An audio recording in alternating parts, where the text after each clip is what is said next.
Hi everyone, welcome to Awkward Author. My name is Alyssa Grasso, and this is my weekly vlog and podcast about my sometimes awkward, always awesome author life. As far as awkward goes, this is probably like the busiest week of the year for me, for my day job, my day business. So if I seem a little bit more frazzled and crazy than normal, that is the reason for that. Also, I'm filming in the other room. I'm not filming at my normal time. My dog, who is a creature of habit and a lover of routine, is right now laying by my feet and is trying really hard to be good. I could see him out of the corner of my eye, and he is working really hard on trying to be calm and good, but that does not come naturally.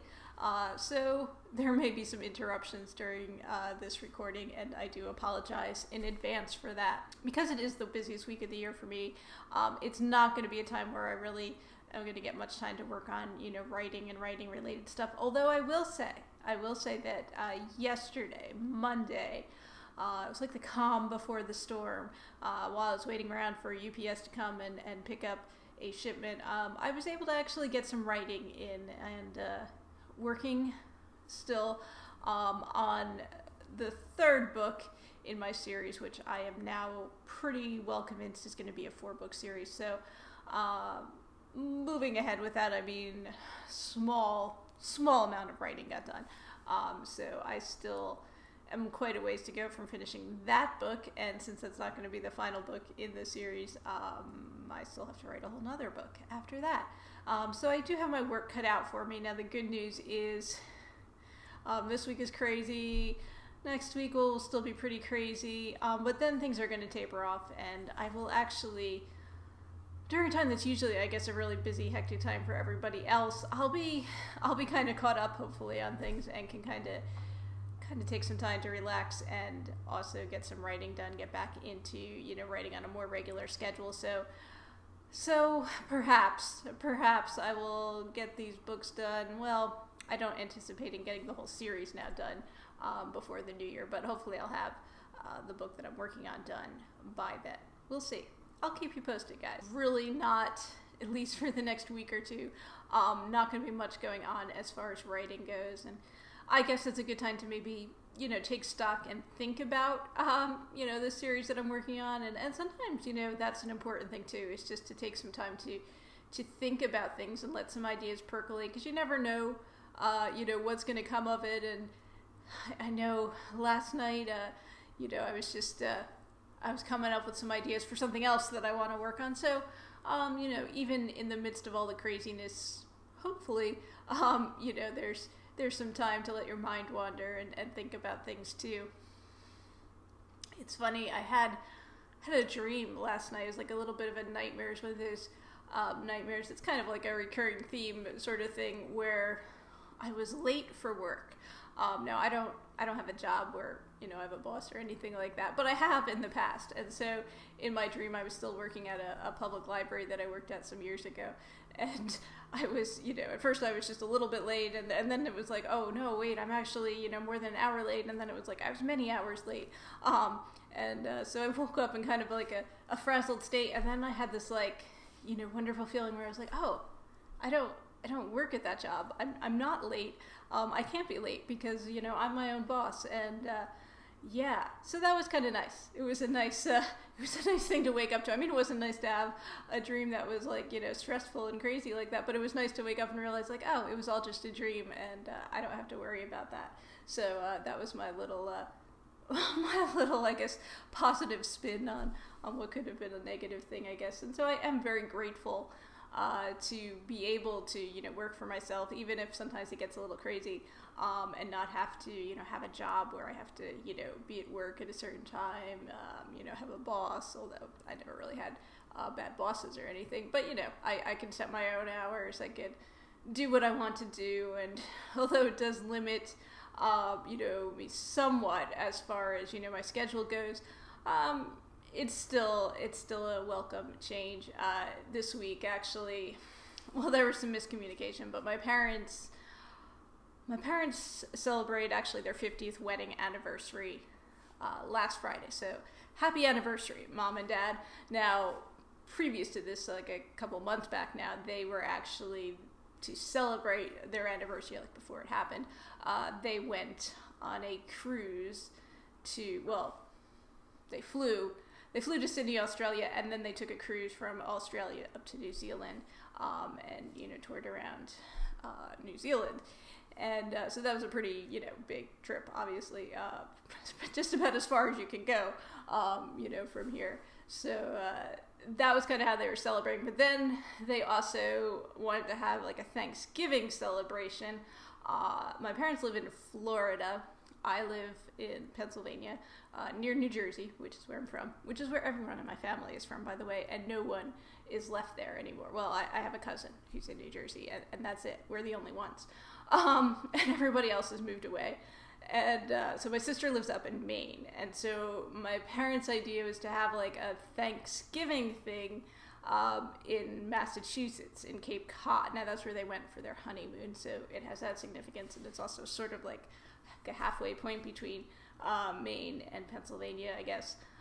But there was some miscommunication. I thought they were going to be there like the weekend after Thanksgiving, because Thursday, Thanksgiving, and Friday, Black Friday, for someone who basically shops for a living, those are like 2 days I can't not, be out working, obviously. So, so I thought we were getting together the weekend, but they're getting together Thursday. So I'm missing out on that, as part of my job, although, we already celebrated Thanksgiving, last Saturday, because my boyfriend's parents weren't going to be around for Thanksgiving. They're making their way down to Florida right now. So it's I guess you have sort of when you have a kind of job where you do have to some extent a schedule, a busy time of year, you have to do what you can do to squeeze everything in. I mean, the same type of thing, I guess, is if you were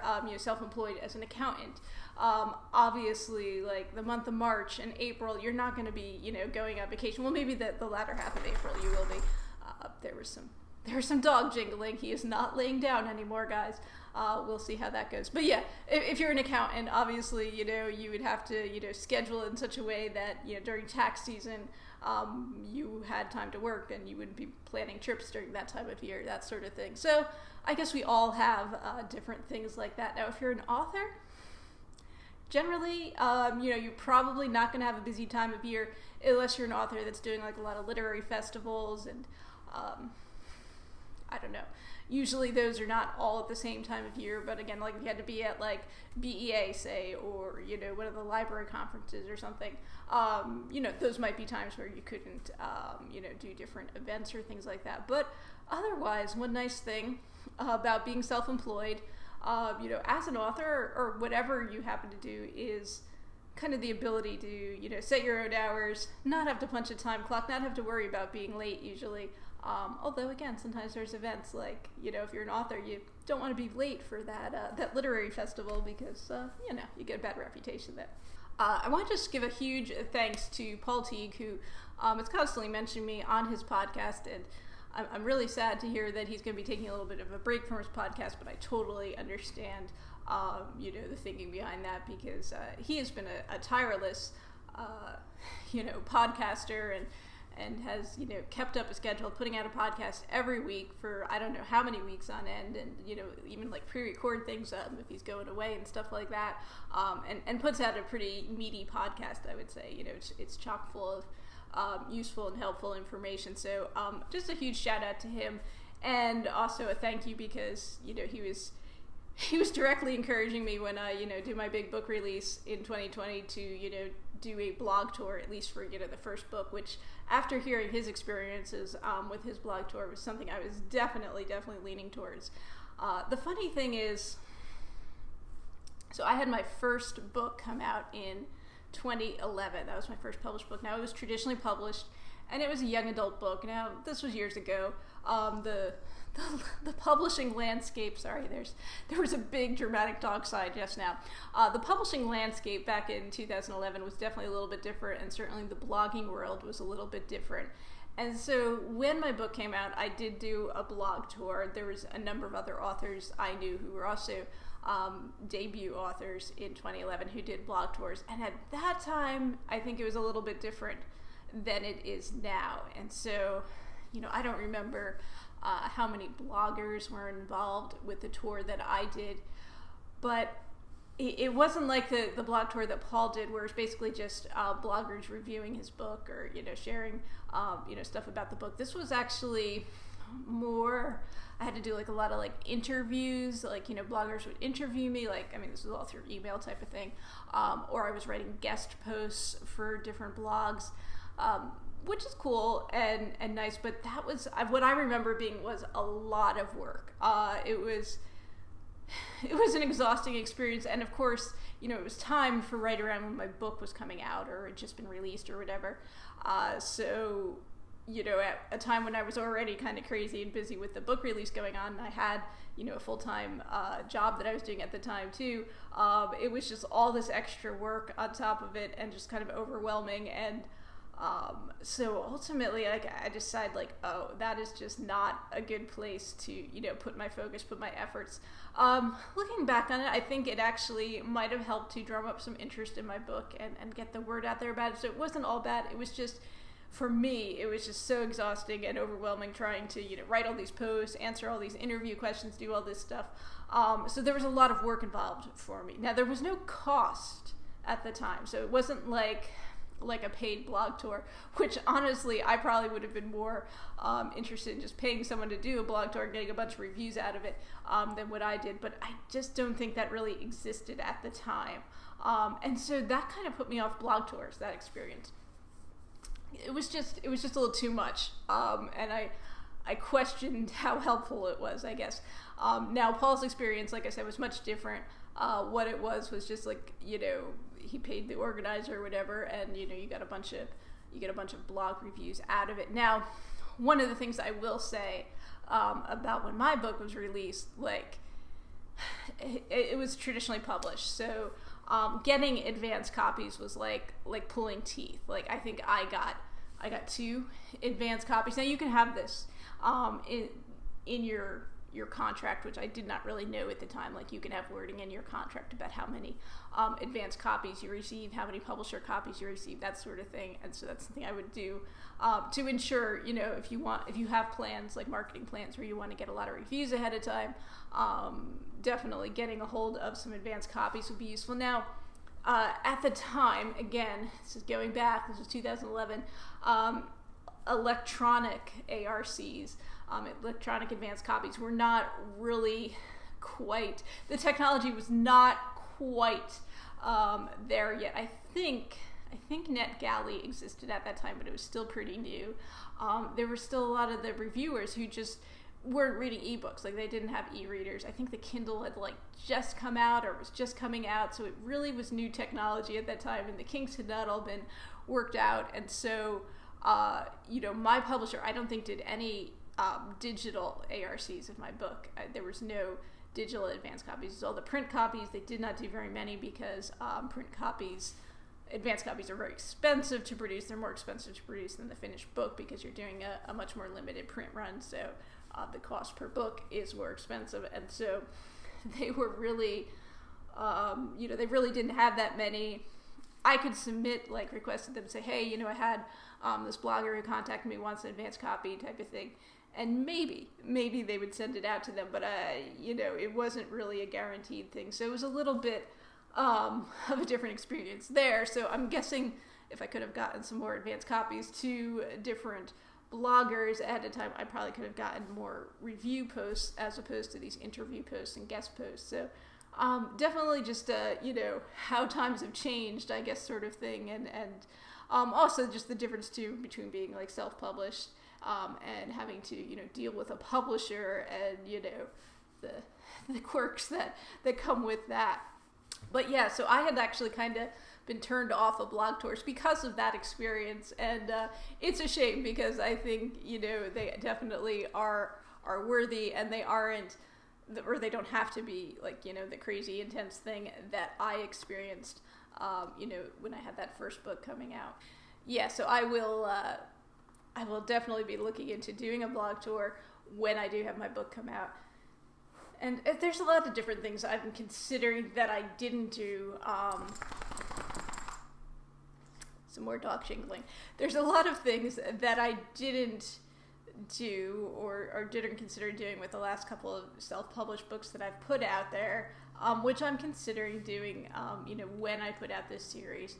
In part because, it is a series, so I want to make sure I get as much, as much publicity, as much hype as I can for that first book to kind of ensure the success of the series. Because, hey, it's a lot of work writing 4 books, and, the key, I think, is to get that first book, get that out there and get it selling, get people aware of it, that sort of thing. And I think that's key to generating sales for the other books down the line. But so just things like, doing a blog tour. There's some dog sighing going on. Like maybe doing a Kirkus Indie review, which you have to pay for. I don't know that there's a huge benefit to it, and you could always wind up with a bad review. That's the problem with that. I actually used to write. I was actually a reviewer for Kirkus Indie for a while, so, I'm very familiar with that, and, it's hit or miss with that. But, I know some people who've done that and gotten some, some good publicity, some good traction out of it. So again, I don't know. I haven't had the experience of doing one, so I might do it, and also might do it because, like I said, I want to give this book every chance it has of, succeeding. I want to give the whole series every chance it has of succeeding, and the key, I think, is making sure that first book gets as much press and reviews and sales and stuff as it can possibly get. So anyway, again, cart before the horse. I have not, I've got to finish these books first and, get them edited and, get all that stuff done before I can even really be thinking about marketing. But the gears are turning. With how it looks makes me look like I'm crazy. I am. It's crazy times right now. So I am going to sign off because we've been lucky. We haven't had any barking outbursts, but I don't know how lucky we're going to be. And I have a lot of work I have to do here. So this afternoon, and not much time, so I'll see how much I can get done, and I have a lot of work to do this week. But for those of you that are here in the U.S. and celebrate it, I do wish you all a happy Thanksgiving, and hope you have a great time. I hope you have lots of good food. If you're going out shopping, I hope it's good times out there all around. And I will catch up with you in another week. I will warn you that I may look and sound pretty frazzled by the time I'm recording my episode next week, but I'll try. I'll try to keep it all together, guys. And of course, thank you, as always, for watching and listening to these rambles. And again, my name is Alyssa Grasso. You can find out more about me on my website, which is alyssagrasso.com. That's ALISSAGROSSO.com, and awkwardauthor.com. I think will pretty much take you there as well. Anyway, thank you guys. Talk to you all again soon.